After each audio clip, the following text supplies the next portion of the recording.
मुख्यमंत्री मोहन चरण मांझी जी ने भुवनेश्वर जनता मैदान में 18th प्रवेश भारती दिवस 2025 पर उपलब्ध कराई गई व्यवस्था का अध्ययन किया। इसने अधिकारियों को सुरक्षा और व्यवस्था पर विशेष जोर देते हुए सभी व्यवस्थाएं अपनाने की सलाह दी है। आपको बता दें कि 18वां प्रवासी भारतीय दिवस आज से 10 तारीख तक 3 दिनों तक भुवनेश्वर में मनाया जा रहा है। दुनिया के कोने कोने में रहने वाले भारतीय ओडिशा आ रहे हैं। प्रवासी भारतीय दिवस ओडिशा की समृद्ध कला, संस्कृति और विरासत को दुनिया के सामने लाने का एक आदर्श अवसर है। एक सुंदर और सामंजस्यपूर्ण अनुभव प्रदान करने के लिए भुवनेश्वर को दुल्हन की तरह से सजाया गया है। इस बीच मुख्यमंत्री मोहन मांझी जी ने वीडियो के माध्यम से जनता को संबोधित किया। जय जगन्नाथ, नमस्कार। आपण माने जानती ओडिशा रे प्रथम थर पाई प्रवासी भारतीय दिवस अनुष्ठित होबाकू जाउछि। जानुआरी 8 रु 10 तारीख पर्यंत विश्वर कोण अनुकोण रे रहुतबा भारतीय माने ओडिशा आसुछंती। अनेक वर्ष परे आम ओडिया माननक पई एहा एक अपूर्व सुजोग। विश्व दरबार रे ओडिशार मर्यादा को सम्मान को प्रतिष्ठित करिया पई आमे समस्ते संकल्पबद्ध।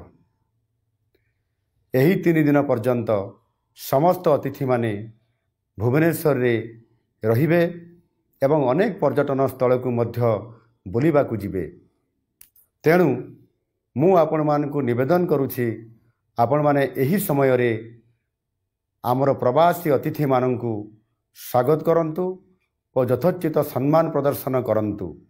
सेमाने जेपरी अनुभव करिवे जे सारा ओडिशा सेमानकू स्वागत करिया पई प्रस्तुत रहिछि। रास्ता घाट रे सेमाने किछि आवश्यकता अनुभव कले सेमानकू तुरंत साहाय्य करंतु।